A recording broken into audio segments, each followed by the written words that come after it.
জ্বালানি তেল পেতে ফুয়েল পাসেও কমেনি ভোগান্তি। সার্ভার জটিলতা ও তেলের তীব্র সংকটে নাজেহাল সাধারণ মানুষ। তীব্র গরমে অনেক পাম্পেই ঘন্টার পর ঘন্টা দাঁড়িয়ে থেকেও মেলেনি তেল। এতে অন্তহীন ভোগান্তিতে পড়েছে গ্রাহক। ১৩ এপ্রিল রাত ১২টা ৯ মিনিট রাজধানীর আসাদ গেটের সোনার বাংলা সার্ভিস স্টেশনের সিসি ক্যামেরার ফুটেজ। ফুয়েল পাস অ্যাপে রেজিস্ট্রেশন করে ঘন্টার পর ঘন্টা লাইনে অপেক্ষা করেও তেল না পেয়ে বিক্ষুব্ধ গ্রাহকরা। উত্তেজিত জনতাকে সামাল দিতে হিমশিম খাচ্ছে ফিলিং স্টেশনটির কর্মীরা। এমন অস্থিরতা কেবল এই ফিলিং স্টেশনে নয়, বেশিরভাগ পাম্পের দৃশ্য প্রায় একই। ফিলিং স্টেশন কর্তৃপক্ষ বলছে, পাম্পের রিজার্ভ তেল ফুরিয়ে গেলে তারা নিরুপায়। তো আমি যতটুকু উত্তোলন করতে পারবো ততটুকু সাপ্লাই করতে পারবো। এটা আমার ব্যক্তিগত সোনার বাংলার তো কোনো এখতিয়ার নাই যেখান থেকে সাপ্লাই হবে। আমার বরাদ্দ যেটুকু থাকবে আমি আমার সবটা দিয়ে চেষ্টা করে যাচ্ছি।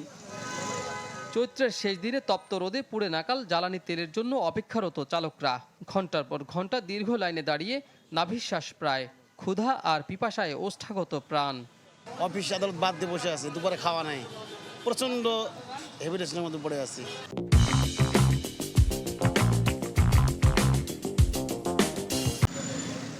রাজধানীর কয়েকটি ফিলিং স্টেশনে ডিজিটাল পদ্ধতি ফুয়েল পাস চালু হলেও কিছুক্ষণ পরপর সার্ভার ডাউন হয়ে ক্ষুব্ধ সেবা প্রার্থীরা।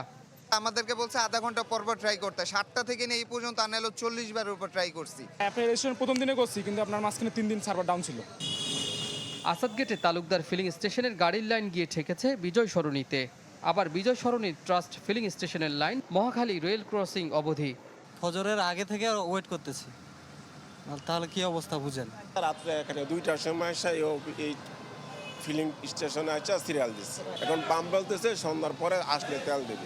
বাংলাদেশের যত পাম্প আছে সব পাম্পগুলো একযোগে তেল দিবে, তাহলে আর এই আমাদের যে সিরিয়াল বা আমাদের যে ভোগান্তি, এই ভোগান্তিগুলো আমরা আসলে ফেস করি না।